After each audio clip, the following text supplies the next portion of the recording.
On May 2, 2017, at 10:10 in the morning, a man stepped out in front of the cameras. No handcuffs, no resistance, just his head lowered, eyes fixed on the ground. For more than 15 years, almost no one knew what he looked like. There was one old photograph, a few corridos quietly passed around. That was it. And yet this was a man who had once stood closer to power than almost anyone around him. 6 hours earlier, he was still fighting to control what was left after Joaquín Guzmán Loera disappeared from the board. That detail matters, because the moment El Chapo said his name, the moment he was spoken of as a possible successor, his fate was already sealed. This is Dámaso López Núñez, better known as El Licenciado. And this is not a story about rising from poverty. It's not a story born in the mountains. It's the story of a man who came from inside the system.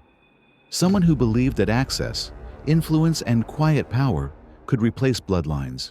If you're interested in stories like this, stories about how power really works when the cameras are off, you're in the right place. You might want to subscribe so you don't miss what comes next. Because El Licenciado was wrong, and everything that followed was the price of that mistake. Dámaso López Núñez was born on February 22, 1966, in El Dorado, Sinaloa. His background did not match the typical trajectory of a cartel figure. His family owned land and property, and his father, Don Damaso López Garcia, held municipal posts and local influence tied to the PRI. There was no early exposure to trafficking routes or survival violence. His upbringing was stable, legal, and connected. He attended private Carmelite schools and later earned a law degree from the Universidad de Occidente. The nickname El Licenciado came from education and bureaucracy. In Sinaloa, credentials did not inspire loyalty. They created distance. He entered public service as a policía judicial, working fugitive apprehension programs. By his late 20s, he understood how warrants stalled, how investigations leaked, and where authority quietly failed. Between 1998 and 1999, he transitioned into the federal prison system. At 33, López Núñez became subdirector of the Puente Grande federal prison in Jalisco. It was a sensitive post requiring discretion and coordination. It also placed him in daily proximity to Joaquín Guzmán Loera. Whether López Núñez arrived with cartel ties already in place has never been conclusively established. What is documented is the relationship that formed inside Puente Grande. It was personal, rather than procedural. They became compadres, a bond that erased institutional boundaries. That bond produced consequences. On January 19, 2001, El Chapo escaped Puente Grande, hidden in a laundry cart, assisted by a coordinated network of guards, later known as Los Sinaloas. Inside the prison, drugs circulated freely, cell phones moved in and out, and sex workers were allowed access. This was not negligence. It was coordination.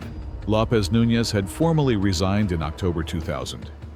Yet he continued moving through the facility and was reportedly seen there 10 days before the escape. He was later described as the operation's mente maestra. The escape placed him beyond any return to the state.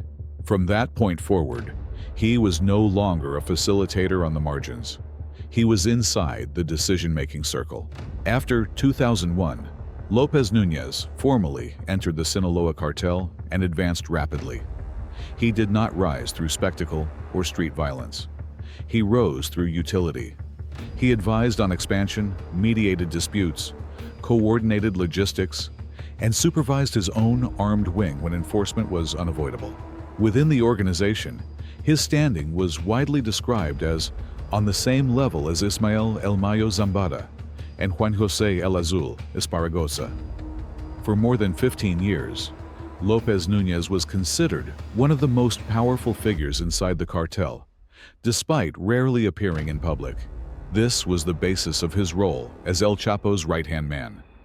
Not loyalty expressed through fear, but reliability expressed through results. Power consolidated further through family. His son, Dámaso López Serrano, known as El Mini League, was introduced into the organization and positioned as part of the next generation.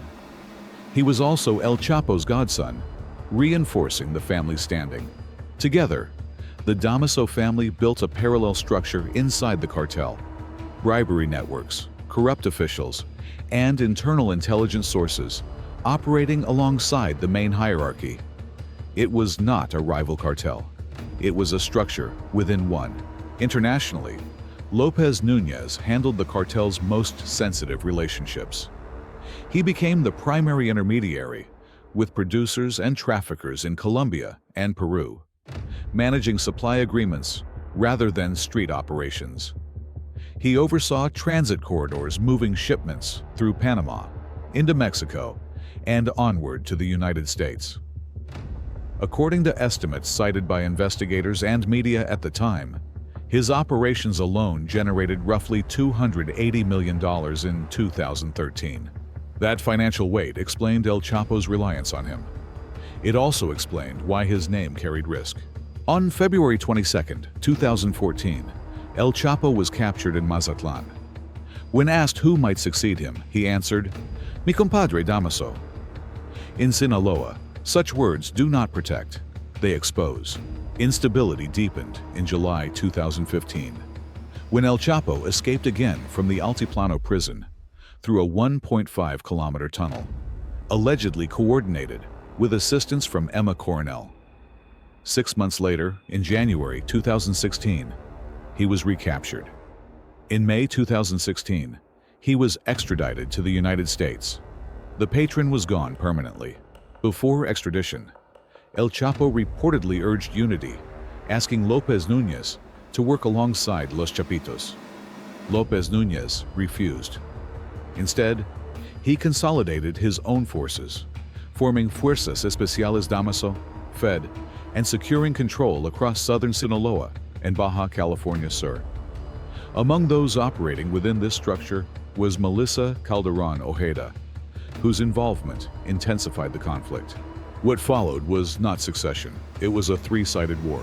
On one side were Los Chapitos, defending bloodline control.